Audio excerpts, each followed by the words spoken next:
Hello and welcome to our service for Sunday, the 14th of June. It's been a week, 2 weeks of upheaval, of confrontation and questioning. And so the theme of this service is riots and revolution. I shall light our chalice candle. If you want to light yours now, please do so.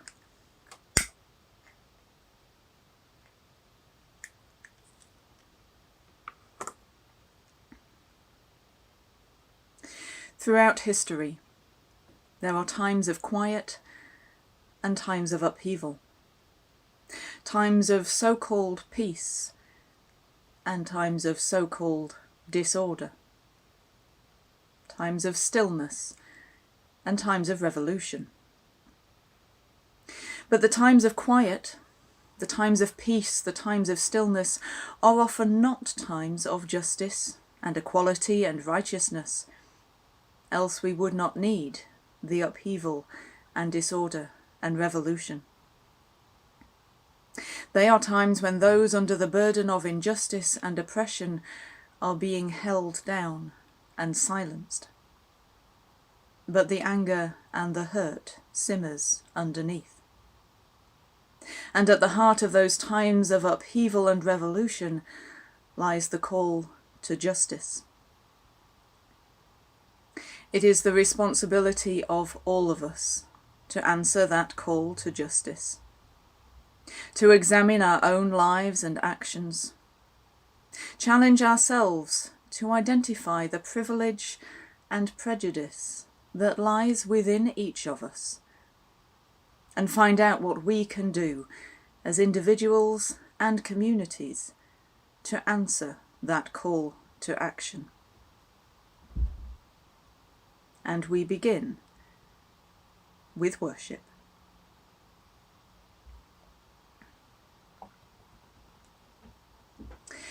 Number 16 in the Purple Book is called Captive Voices Cry for Freedom.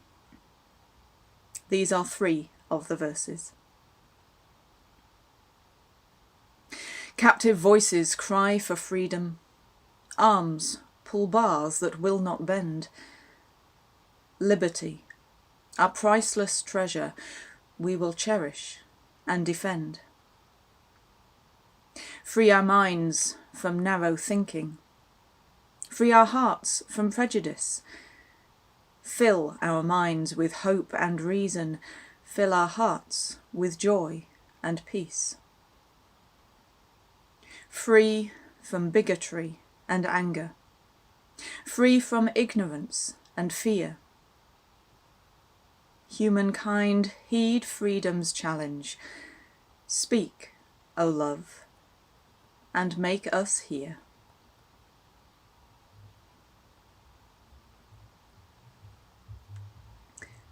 So let us join together in a time of prayer. God of love, you whose Spirit calls us to a life of caring, we come before you full of guilt and shame, in desperate need of your forgiveness. You call us to love you with all our heart, that we might embrace the enormity of your compassion. With all our soul, that we might behold the vision of your people reunited. With all our strength, that we might work without ceasing for justice and equality and reconciliation. And with all our mind, that we might marvel at the mystery of creation. You call us to love you. We hear your voice, and we turn away. You call us to love you by healing the sick and the heartsore, by holding the lonely and abandoned, by standing alongside the oppressed and downtrodden, by listening to those who have not been heard. You call us to love you We hear your voice, and we turn away. For to love you is to love all your people, those who frighten us by their difference, those who threaten us in our complacency, those who challenge us in our arrogance, and those who hurt us as we witness their suffering.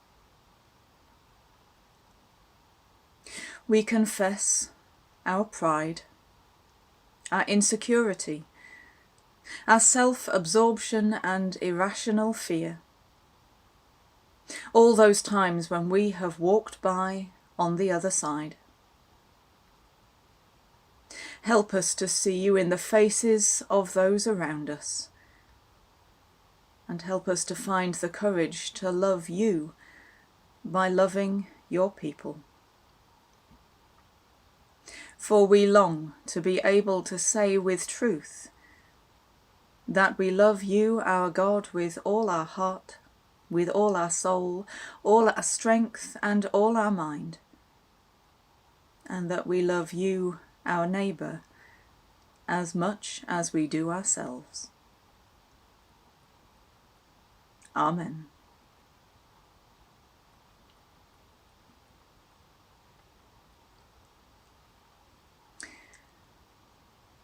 A story that takes a look at just what having all the odds stacked against you can feel like.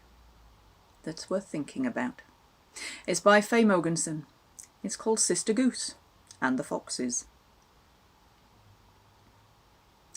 Sister Goose swam in the pond as happy as could be. Now and then she ducked her head down to nibble a little bit here and nibble a little bit there. She took no more than her fill of those succulent underwater plants, for she knew that the pond belonged to everyone. Meanwhile, Brother Fox was hiding in the willows at the far end of the pond. He didn't like to see anyone happy, least of all a goose. Sister Goose swam along, enjoying the clear blue sky and the bright sunshine. She swam along to the willows growing at the far end of the pond, and all of a sudden Brother Fox sprang right out of those willows, shouting, "Trespasser! You get off my lake!" Well, Sister Goose shrugged up her wings and looked at Brother Fox, mystified. "Trespasser? How so? This lake does not belong to you, it belongs to all of us." Brother Fox didn't seem to hear her. He carried on. "You've been eating some of the plants in this pond. They don't belong to you. If you don't get out of this lake, I'm going to take you to court." Well, Sister Goose was truly perplexed. She knew she hadn't done anything wrong, but she could see by the ugly gleam in Brother Fox's eye that she wouldn't be able to convince him. Instead, she said, "I'm not afraid to go to court over this. At least there, justice will be served." And so they went to court. But when Sister Goose arrived at the courthouse, she was very surprised. The clerks who sat just inside the doors were both foxes. Inside the courtroom, she saw that all the lawyers were foxes, and the judge was a fox. And even the jurors, though some of them had red fur and some of them had brown fur and some of them had silver fur, they were all foxes too. Sister Goose was quaking as she entered the defendant's booth. Sure enough, though her arguments were sound, the judge and the jury found her guilty. They convicted her and turned her into stew. And that's how it goes. There isn't much justice for the likes of a goose when the folks in the courthouse are all foxes.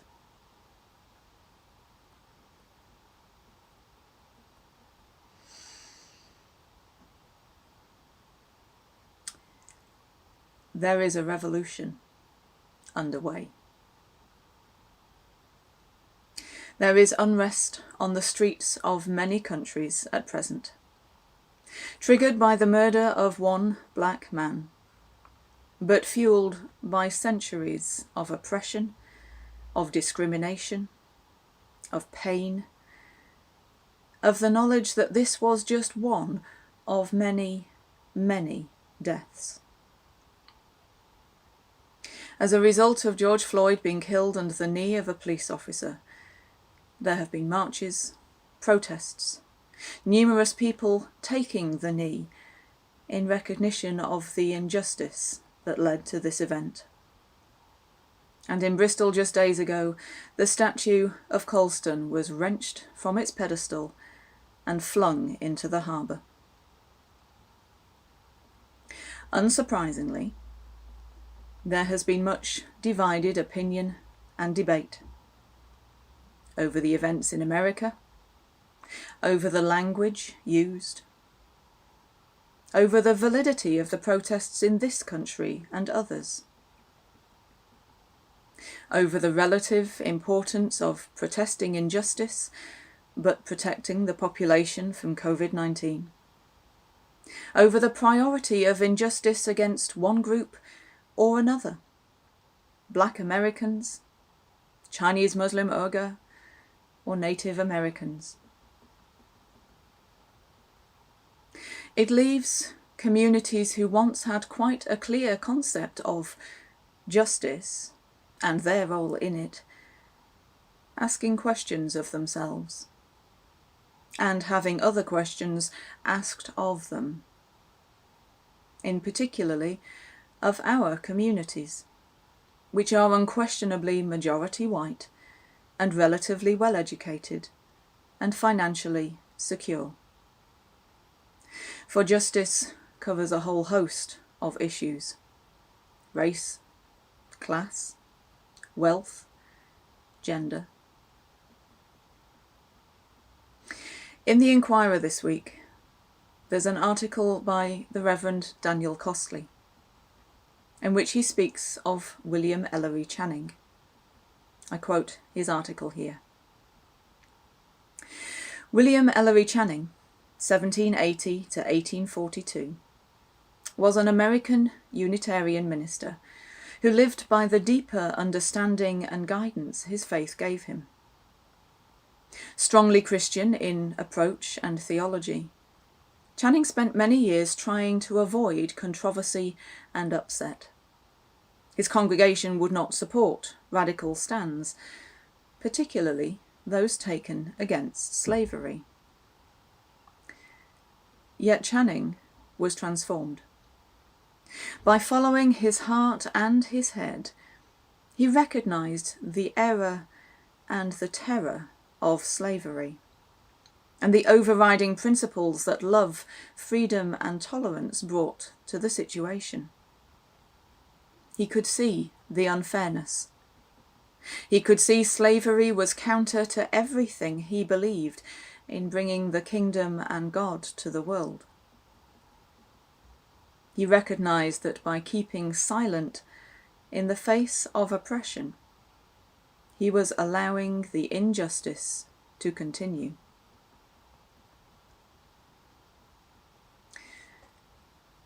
There are many quotes about the dangers of being silent in the face of injustice. That not standing up and speaking out to condemn implies a condoning instead.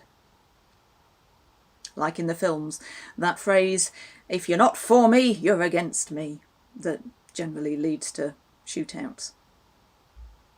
We are faced at the moment with the challenge that if we are not actively working against injustice in whatever form it has presented itself to us, whether white privilege, class and wealth advantages, or whatever, then we are part of the problem. And I can understand that those accusations hurt deeply for those of us who believe ourselves to be compassionate, considerate, true believers in equality.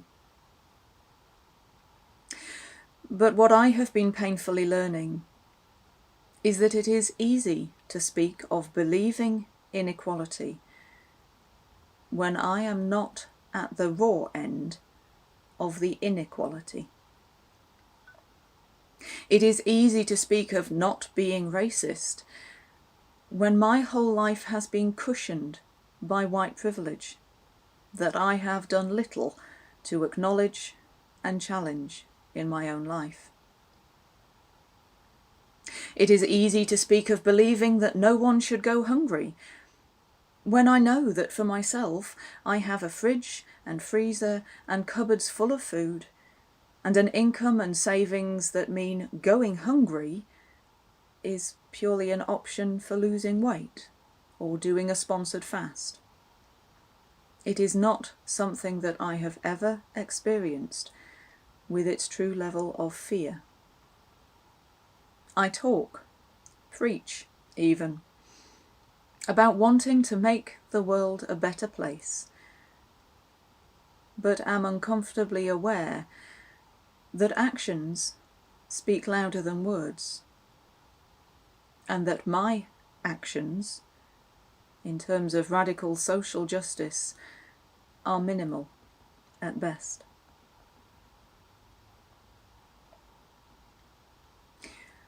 Back to the words of Daniel Costley. Religion is about transformation of the human. We celebrate the divine by recognizing the role that we as humans have in bringing the messages of love and justice to the world.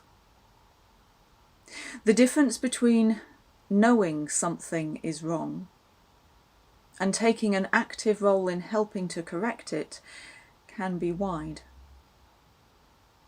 Like Channing, it is sometimes easier to recognize the injustice, not to support it, but to just keep quiet and hope it will go away. It rarely will. It is only through our active engagement that a better world will be found. Only by our actions will change come. Only by becoming the change you want will things get better. In the book of James, in the Christian New Testament, we are reminded that faith without works is dead. Our faith, our spiritual path, feeds our conscience. On that must we act. Some may fear the supposed risk of mixing politics with religion. I think this is an oversimplification. If our conscience accepts that we treat our neighbours as ourselves, then our actions must flow from that anchor. As we start to carefully emerge into the new normal, what essential change will you help to make? Who will you stand beside in the pursuit of loving justice? How will you bring your hopes to the congregation? How will you be the change you hope to see?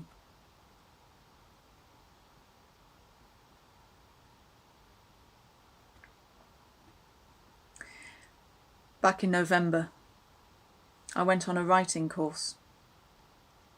We were given either single words or short phrases, a time limit of 4 or 5 minutes, and were told just to write whatever came into my head. One of the phrases that was given to us then was, "To everything there is a season." I don't claim to have any gifts of foresight, but the piece that I wrote as a result is currently feeling somewhat appropriate. There is a time for everything, and a season for every activity under heaven. There is a time for everything. Really? Then why have we been waiting for so long? Why do people not understand that there isn't time? Time is running out rapidly. We can't just sit around trying our hand at everything. And still, we wait, allowing those who wish to fight, to kill, to pollute, to destroy, to use all the time in the world. Why are we letting them? Because there's all the other stuff that we have to do. Pay the bills, clean the kitchen, fill in the tax return, keep obeying the rules of society, turning the cogs of capitalism, because that is what we know is expected of us. But time is running out, and still we wait. Still, we let the preachers of hate fill our airways and our TV screens with petty squabbles, bitter accusations of otherness and toxic privilege.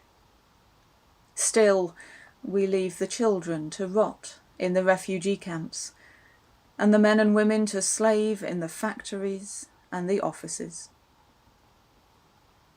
And still, we wait. Well, I will wait no longer. If there is a time for everything, and a season for every activity under heaven, then now is the season for revolution. It is time to rise up and preach the gospel of love, the lesson of compassion, the reading of respect and the hymn of humanity. It is time to redraw the lines of class, colour, culture, country, to include everyone within the circle, so that no one is left out. No one feels the cold of exclusion, but all are held, cherished, nurtured, fed and warmed by gentle hearts. Gentle hearts, yes. But now is the time to be angry, to march against the injustice, to sing against the stifling silence, to dance against the manacles and chains. We will wait no longer. No time to be timid. No time to seek permission. No time to form committees or working parties or focus groups.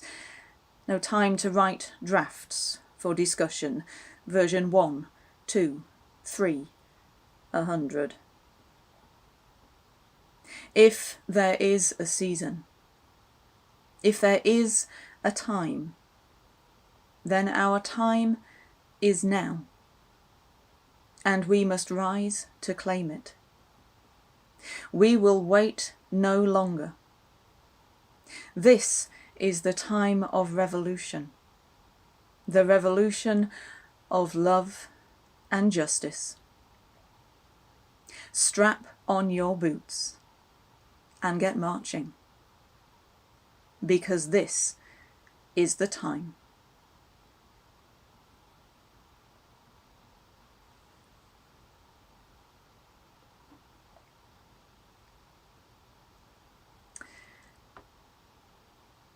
It is a time of painful truths, heart-searching and upheaval. But this is what real faith, examined faith, living faith is. Constant questioning about what we believe, what we do, what we show to the world.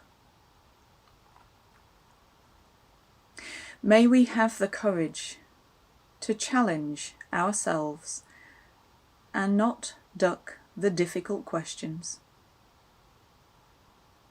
May we have the courage to stand up for justice, no matter the cost to ourselves. May we have the courage to live the love that we profess. Love of all people, yes, but remembering the words of prophets throughout the ages, love of those who are oppressed, love of those who are hurting from injustice, love of those who are hungry and cold. May ours be the hands and voices and hearts that work to bring about beloved community, where no one is outside the circle, where all are loved and honoured and cherished. Amen.